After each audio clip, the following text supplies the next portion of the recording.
Last council సమావేశంలో మరి అర్థవంతమైన చర్చ ఏమన్నా జరిగిందా అంటే అది శూన్యం. నిజమైన గెలుపు కాదు, ఇది ప్రజాస్వామ్యంగా గెలిచింది కాదు. పండగ అయిపోయింది, అన్న అయిపోయింది, మన ఎలక్షన్ పండగకి ఇచ్చారేమో ఆ చీరలు, ఆ యూనిఫామ్లు కూడా. మీరందరూ చూసుకున్నారు మొన్న ఏం జరిగిందో, కౌన్సిల్లో ఏం జరిగిందో చూసుకున్నారు. అక్కడ ఎక్కడ కూడా ప్రజలకు ఏం కష్టాలు ఉన్నాయి, మరి చర్చ దాని మీద జరగలేదు. ఎవరి పట్టుదల ఎవరిది చూపించుకోవాలన్న దాంతోనే వెళ్ళారు తప్పితే అక్కడ దాని గురించి కానీ అసలు చర్చనే జరగలేదు. మేమున్న గత ఐదేళ్లలో కేసీఆర్ ప్రభుత్వం ఉన్నప్పుడు ఎంతటి చర్చ జరిగేది, మరి ప్రజల సమస్యల గురించి ఎంత చర్చ జరిగేది, ఎన్ని పనులు మేము చేయించగలిగాము. దానికి పూర్తి విభిన్నంగా మరి 5 years కంప్లీట్ కావస్తుంది. లాస్ట్ కౌన్సిల్ సమావేశంలో మరి అర్థవంతమైన చర్చ ఏమన్నా జరిగిందా అంటే అది శూన్యం. మీరు చూసింది శూన్యం.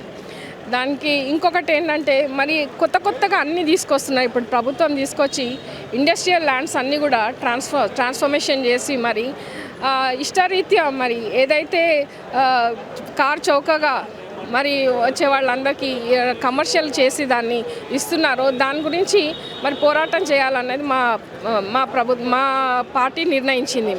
దానికి అనుగుణంగా మరి సమాధానం ఏమొస్తుందంటే దాని నుంచి సమాధానం అసలే రాలేదు. ప్లస్ రోజు చర్చలు కూడా ఏమీ జరగలేదు.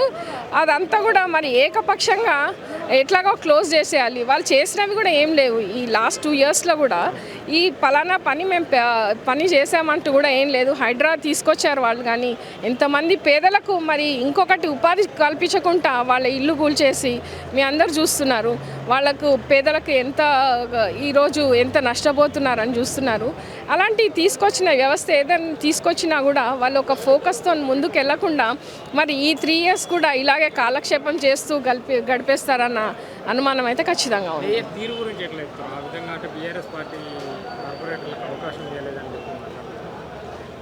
అట్లా మేయర్ స్థానంలో ఉన్నప్పుడు వారు మరి ప్రతి ఒక్కరు కూడా అవకాశం కల్పిస్తారని మేము ఆశించినాము. మరి ఆ విధంగా చేయలేదనేది మాత్రము మాకు వచ్చింది. ఇది మంచి పద్ధతి అయితే కాదు. ఇప్పుడు జూబ్లీహిల్స్ మొన్న ఎలక్షన్ జరిగింది, బీఆర్ఎస్ పార్టీ ఓడిపోవడం, కాంగ్రెస్ పార్టీ అభ్యర్థి గెలవడం, ఇక ఇప్పుడు సర్పంచ్ ఎలక్షన్లు కూడా రాబోతున్నాయి. ఏం చెప్తారు, మరి ఎలా ఉండబోతుంది? మీ అందరు చూసుకున్నారు. నేను కూడా షేక్పేట్లో అక్కడ పనిచేశాను కాబట్టి షేక్పేట్లో 95% ముస్లిమ్స్ ఉన్నప్పటికీ ఎంఐఎం కాంగ్రెస్కి మద్దతు ఇచ్చినప్పటికీ కూడా ఎంత మంచి ప్లేస్లో ఉన్నాను. వాళ్ళు సామదామ అన్ని ప్రయోగాలు వాళ్ళు చేసినప్పటికీ కూడా వాళ్ళ రిజల్ట్ అక్కడికక్కడికే వచ్చింది. మరి వాళ్ళు ఏ రీత్యా వాళ్ళు డబ్బు పంచారు, కుక్కర్లు పంచారు, చీరలు పంచారు. మరి 7 సార్లు ప్రతి డివిజన్కి సీఎం రావడం ఒక చిన్న ఉప ఎన్నిక అన్నది మీరు అందరు ఈ చరిత్రలో ఎప్పుడు ఒక చిన్న ఉప ఎన్నికకి ఇన్నిసార్లు రాకపోవచ్చు. మంత్రులు కూడా ఒక్కొక్క డివిజన్కి మరి ఇద్దరేసి మంత్రులు, మరి అలాగే దొంగ ఓట్లు, ఇవన్నీ కలిపి చేస్తే అక్కడికి వచ్చింది. అది ప్రజలు కూడా అందరు గమనిస్తున్నారు. ఇది నిజమైన గెలుపు కాదు, ఇది ప్రజాస్వామ్యంగా గెలిచింది కాదు.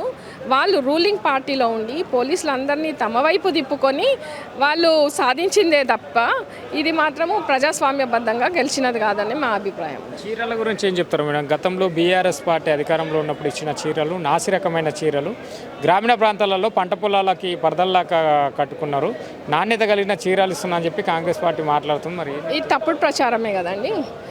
ఇది వరకు ఎన్ని పర్యాయాలు ఇంతమంది వచ్చినా కానీ ఏ గవర్నమెంట్ కూడా ఒక చిన్న ఆలోచన రాలేదు. ఈరోజు బతుకమ్మ చీరలని ఇచ్చారు, లేడీస్ అందరికి ఇచ్చారు, ప్రతి ఒక్కరికి అందజేశారు. ఇక అక్కడ అప్పుడు ఇచ్చిన సంగతి చెప్తున్నాను. బతుకమ్మ చీరలు అక్కడ ఎవరికి భేదం కలగకుండా ప్రతి ఒక్కరికి ఒకే విధంగా ఉండేటట్లు ఇచ్చారు. ప్రజలు కూడా అక్కడ లేడీస్ కూడా అందరు సంతోషంగా ఉన్నారు, అప్పుడు సంతోషంగా ఉన్నారు. ఇప్పుడు మేము పట్టు చీరలు ఇస్తాము, ఆ చీరలు ఇస్తాము, ఈ చీరలు ఇస్తాము అనే ఒక యూనిఫామ్ లాగా ఆ చీరలు తీసుకొచ్చి మరి పొదుపు సంఘాల మహిళలకు, మరి అంగన్వాడీ మహిళలకు ఇస్తున్నారు. ఆ చీరలు ఇచ్చేదేదో మా అందరు మహిళలకు ఇస్తే మేము కూడా సంతోషపడతాం కదా. మరి ఆ చీరలు కూడా ఏంటి, అది ఒకటేలాగా ఒక యూనిఫామ్కి వెళ్తున్నట్టు, ఏదో ప్రభుత్వం ఇస్తే యూనిఫామ్కి వెళ్తున్నట్టే ఉన్నాయి తప్పితే మా చీరలకు ఆ చీరలకు చాలా వ్యత్యాసం ఉంది. అది కూడా ఎప్పుడు ఇచ్చిండ్రు, 2 ఏళ్ల తర్వాత.